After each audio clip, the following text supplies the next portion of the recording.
नमस्कार दोस्तों। आज मैं आपको सुनाऊंगी एक सेठ और एक भूत की बड़ी ही मज़ेदार कहानी। आइए कहानी शुरू करते हैं। नदी किनारे एक गांव था। गांव में सुहावने वृक्ष थे। आसपास खेती बाड़ी थी। भले आदमियों की बस्ती थी। गांव के बीचों बीच मौके की जगह पर एक बड़े घर का खंडर था, जो कि कई वर्षों से वीरान पड़ा था।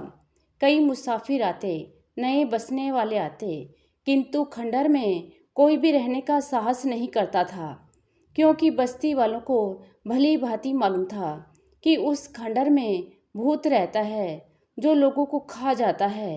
यही कारण था कि रात बीते उस तरफ कोई जाना तो दूर, देखना भी पसंद नहीं करता था। कोई भी आदमी उस घर को मुफ्त में भी लेने को तैयार नहीं था। ऐसा कौन पागल होगा जो जलते हुए घर को भाड़े पर लेने के लिए तैयार होगा। दिन में 2-4 पशु वहां बैठे रहते, पर रात होने से पहले ही लोग अपने पशुओं को उस खंडर से पत्थर फेंक कर निकाल ले जाते। खंडर की हद में पैर रखने की भी हिम्मत नहीं करते थे।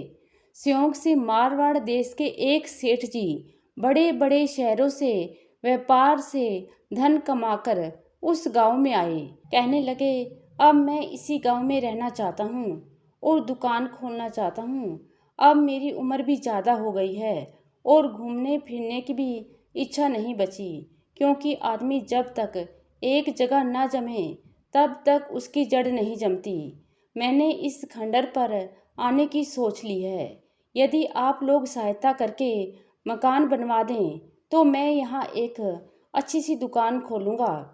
मेरा घर बन जाएगा और आप लोगों का भी काम निकल जाएगा।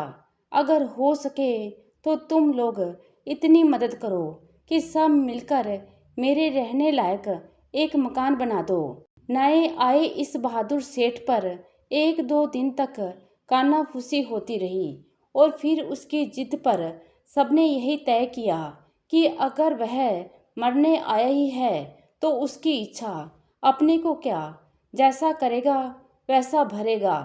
आखिर सबने मिलकर आड़ी टेढ़ी लकड़ियां डालकर जैसे तैसे उसके रहने लायक मकान खड़ा कर दिया। मकान तैयार होते ही सेठ जी ने उसमें थोड़ा सा सामान रख लिया और निश्चिंत होकर उसी घर में सो गए। पर अचानक आधी रात को एक धक्के से उनकी नींद खुली। सामने देखा तो एक साया था। एक पल के लिए तो वो घबरा गए, लेकिन दूसरे ही क्षण कुछ संभल गए और साहस बटोर कर कहने लगे, तुम कौन हो भाई, क्या चाहते हो? प्रश्न सुनते ही साया गरज कर बोला, मैं भूत हूँ, जंगी भूत, अपना हक लेने आया हूँ। यदि मुझे हर रोज मेरा भोजन नहीं मिलेगा तो मैं तुझे खा जाऊंगा। सब कुछ शांतिपूर्वक सुनकर सेठ जी बोले, भाई मेरे, मुझे तुम्हारी सारी शर्तें मंजूर हैं, लेकिन सिर्फ मेरी एक ही प्रार्थना है। वह यह है कि तुम यदि सचमुच के भूत हो तो भगवान के दरबार में भी तुम जरूर जाते होंगे। तो कृपया करके मुझे सिर्फ इतना बता दो कि भगवान के कागजों में मेरी उम्र कितनी दर्ज है। मुझे तुम पर विश्वास हो जाएगा और तुम्हारी सारी शर्तें पूरी करने में मुझे कोई हिचकिचाहट नहीं होगी। सेठ की बात सुनकर भूत चला गया। अगले दिन निश्चिंत समय पर भूत आकर बोला, सेठ जी, मैं भगवान के घर जाकर आ गया हूँ और मैंने उनके कागजों में देखी है कि आपकी उम्र पूरी पूरी 80 वर्ष है। अब आपको आपकी बात का जवाब मिल गया। अब मुझे मेरा हक दे दो। सेठ बहुत चतुर था।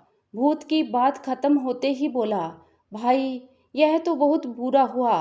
80 में तो सदा मेरी सांस फंसी रहेगी। मैंने तो यही सुन रखा है भाई। तुम तो बिल्कुल ही शैतान निकले। इंसानियत का तुम में कोई भी अंश नहीं बचा। नहीं नहीं भाई, तुम में जरूर इंसानियत होनी चाहिए। मैं तो सोचता हूँ कि ऐसे संकट के समय तुम मेरी इतनी सहायता तो जरूर करोगे कि भगवान से कहकर मेरी उम्र में से कम एक दिन या तो बढ़वा दो या एक दिन घटवा दो। तुम्हारा सदा एहसानमंद रहूँगा। ना जाने क्या सोचकर यह कहते हुए कि अच्छा, लेकिन कल तुम्हारी कोई भी बात नहीं सुनूंगा, भूत वहाँ से वापस चला गया। तीसरे दिन निश्चिंत समय से पहले ही आकर भूत बहुत ही क्रोध से बोला, देखो सेठ जी, मैंने भगवान से बहुत आरजू मिन्नत की, लेकिन वे तेरी उम्र में से कम एक दिन या तो घटा दे या बढ़ा दे। लेकिन उन्होंने एक ना सुनी और कहा कि एक दिन तो क्या, उसमें से एक क्षण भी घट या बढ़ नहीं सकता। इसलिए मैं लाचार हूँ और अब तक मैंने तुम्हारी बहुत सी बातें मानी हैं और तू मुझे लगातार टालता आ रहा है। आज यह सब नहीं चलेगा। अब जल्दी कर और मेरा हिस्सा मुझे दे दे, नहीं तो तेरी खैर नहीं, मैं तुझे खा जाऊंगा। सेठ जी मुस्कुराते हुए बोले, भूत भाई, मेरी उम्र के 80 वर्षों में से एक क्षण भी कोई घटा या बढ़ा नहीं सकता, और यह खुद भगवान ने कहा है। क्या अब भी तुझे कुछ कहना है? अब ऐसा कर, चुपचाप यहाँ से निकल जा और दोबारा कभी अपनी शक्ल मत दिखाना। यह सुनकर भूत शर्माते हुए वहाँ से चला गया। तो दोस्तों, ये मज़ेदार कहानी आपको कैसी लगी? आशा करती हूँ कहानी को पसंद करेंगे। धन्यवाद।